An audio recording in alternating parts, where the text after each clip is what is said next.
Good evening, book lovers. Welcome to another episode of Cath-Lit Live. I am your host, Amy Cattapan. As always, I am bringing you an interview with a Catholic author who has a new book being released. Actually, I think this one just came out at the beginning of August. She is a returning guest to Cath-Lit Live. We talked a few years ago, I think it was, about one of her previous books. But let me tell you a bit about who I'm going to be speaking with here in just a moment. This is Colleen Pressprich, and the book she's going to be talking about is Real Moms of Real Saints. It's from Pauline Books and Media. If you're not familiar with Colleen, she is a homeschooling mom of 5 and the author of 9 books for Catholic children, families, and adults. You can learn more about her, order her books, and read more of her writing at elevatortoheaven.com. So please help me welcome Colleen Pressprich. Hey, Colleen. Hello. Welcome back to Cath-Lit Live. It's great to be here. So we are talking about your latest book from Pauline Books and Media, which is Real Moms of Real Saints. So give us the little 30-second elevator pitch. I mean, the title makes it pretty clear what the book's about, but how many saints? What are we talking about? Can you tell us a little bit more about it? Absolutely. So the book is 10 biographies of 10 women who've raised saints. Technically 11 because there's a chapter with 2. Okay. But it's about real life motherhood and what does it actually take to raise a saint. The grittiness, the honesty, and it's kind of interwoven with my own experiences of motherhood as I researched these women and learned from them, and kind of wrestled with a lot of the same things that they did. Yeah. So this summer, I got a chance to be at the Jubilee of Digital Missionaries in Rome. Yeah. And they did a panel with people who knew saints or people who are going through the canonization process. And so there was the father of a religious sister who I guess, I can't remember, she's at Servant of God or like blessed status right now. But, just his surprise, like he can't believe he's the dad of someone who may be canonized, right? Right? It's so cool. It's so cool. But all Yes. of these saints came from somewhere. They all started off just like we did. So, Yes. So who surprised you? Let's start with that. so who surprised me the most was probably Columba Kong Wan Suk, who is a blessed herself. Oh. But she's a member of the early Korean church. Now, what's worth noting is that the early Korean church didn't start so very early. Okay. So Christianity didn't come to Korea until 1777. So that's after the Declaration of Independence, right? And when it did, it came through scholars and through people, kind of sharing word of mouth. And Columba, she single-handedly kept the only priest in the entire country safe. She kept masses happening. She catechized all of the women in the Korean church for years. And here's the thing about her. She was a divorced single mom, right? Wow. She converted her mother-in-law and her stepson, and that caused a rift in her marriage. Her husband divorced her. So socially, she was like between castes, right? She didn't really fit. She was also a woman leading the church. So her story is incredibly powerful. I think especially today, right, there's a lot of talk about traditional gender roles and what does that mean and what does motherhood look like. And I think she just brings such an interesting perspective to motherhood and so authentic and so valuable. Yeah. And she's the mother of, remind me again, she's the mother of. She is the mother of Hong Pil-chu, Okay. and he was a martyr after her. It's her Okay. stepson. Okay. Because I think I wrote about some of the Korean martyrs in my Saint Squad for Teacher book. And I'm even blinking on something like I know Paul Chung, and then I'm like, there's some other ones I've forgotten there. I know there's a lot of them. Yes, yes. And I'm like, yeah, I know when you started saying it wasn't that early. I was like, oh yeah, I'm remembering some of the details. Right. I know. All right. So that's one who surprised you. How about somebody who was very relatable? Is there a mom you're like, I connect with this one? Oh yeah. Gertrude Rother had me.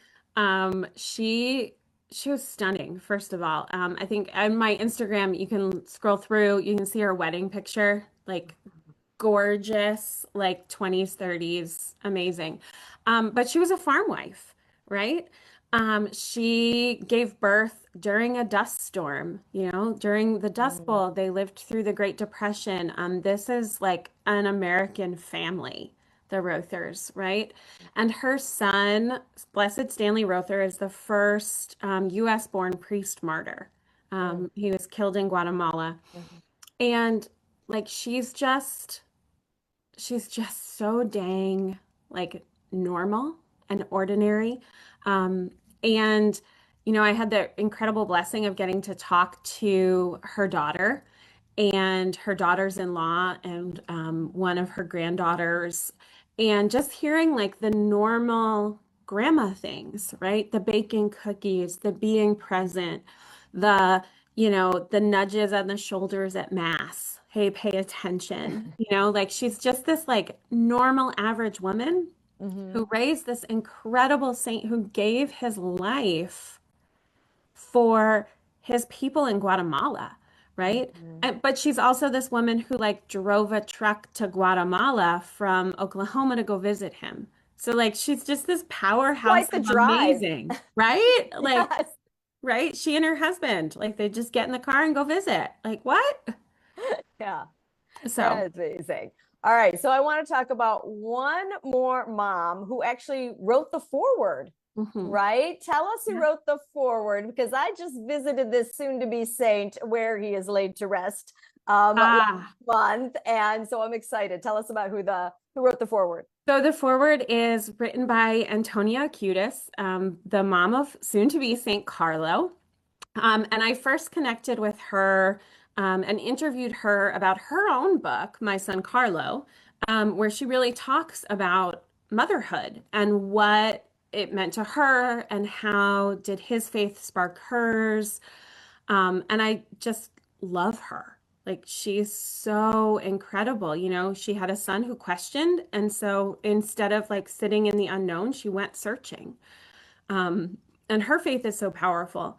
And so I like absolutely like reached out again, like after I'd interviewed her like a year before, but I had her phone number. And so I like sent her this message like, hi, maybe you don't remember me, but this is my book. Would you maybe, Yeah. and she sends voice messages. And so she sent me this voice message on WhatsApp saying yes. And I Wow. squealed and like danced around my kitchen and cried because she just is, right? Like she's a mom of a saint. She Hmm. lives in our time. She Hmm. raised her son in the digital age. And so she just has some really powerful words of wisdom. And it's, yeah, true honor to get to have her Yeah. be a small part of this. And if I remember the story correctly, wasn't her faith a little more like lukewarm? And it was really Hmm. Carlo's questioning. And as you Yeah. said, her going and doing the research that Hmm. really enlivened her faith, right? Yeah. So she says, she tells the story that like she had really only attended three masses, Wow. her first communion, her wedding, like those kind of like Easter, Yeah. Christmas and Easter Catholics. And he started to have questions. And she realized that there was a dissonance, right? That like we Mhm. say we're Catholic, but we don't act like it. And so she started researching what does it mean? and she has degrees in theology now. She works for a section of the Vatican. Like this is a woman who like took it and ran with it, which like is such a great thing, especially for so many parents like who weren't raised in a practicing Catholic Mhm. house. Or maybe, like myself, like we just didn't have all of those traditions. We don't know what it all looks like. Maybe we weren't super well catechized. Like, Yeah. okay, you can still do this. Yeah. Well, that is so great that you got her to do the forward. So I just love the topic. I love the whole idea of because there's so many books about saints out there, and this is just such a unique way to like look at the saints, but really through the lens of their moms. Mhm. You know, right? That's beautiful. So where can people find out more about this book? And I mentioned you're the author of 9 books, so you've got lots of other things out there for people to check out. So where can they find out more about you and your books? They can find me on my website, which is Elevator to Heaven, a nod to Therese. And yeah, you can find me on Instagram at Colleen Pressprich. I'll be talking about this book, but also I've got a new kids book on the Pope, and a whole bunch of things going on. So come find me. Wonderful. Well, thank you again so much for coming on, Colleen. And I know that a lot of people are going to find comfort. I think this book would make a great Christmas gift, great Mother's Day gift. I could see this like really being a fun gift to give to the moms and the grandmas in everybody's life. I agree. All right. Well, thank you for coming on, Colleen. I appreciate it. Thank you for having me. All right. All right. So I just love this idea, right? As someone who's written a book about saints, but looking at saints from the perspective of teachers, I love this idea of looking at saints through their moms and finding out what they experienced as the mom and what influence they may have had. So if you have checked out any of Colleen's books so far, please let us know in the comments, because I always love to hear when people have read other books, what they might recommend, especially when you have somebody as prolific as Colleen, where she's got 9 books, and she said another one coming out on the way, a kid's book about the Pope. So very exciting. If you're watching this on YouTube, make sure that you like and subscribe so you don't miss any future episodes of Cath-Lit Live. And until next time, I'm just going to wish everybody happy reading.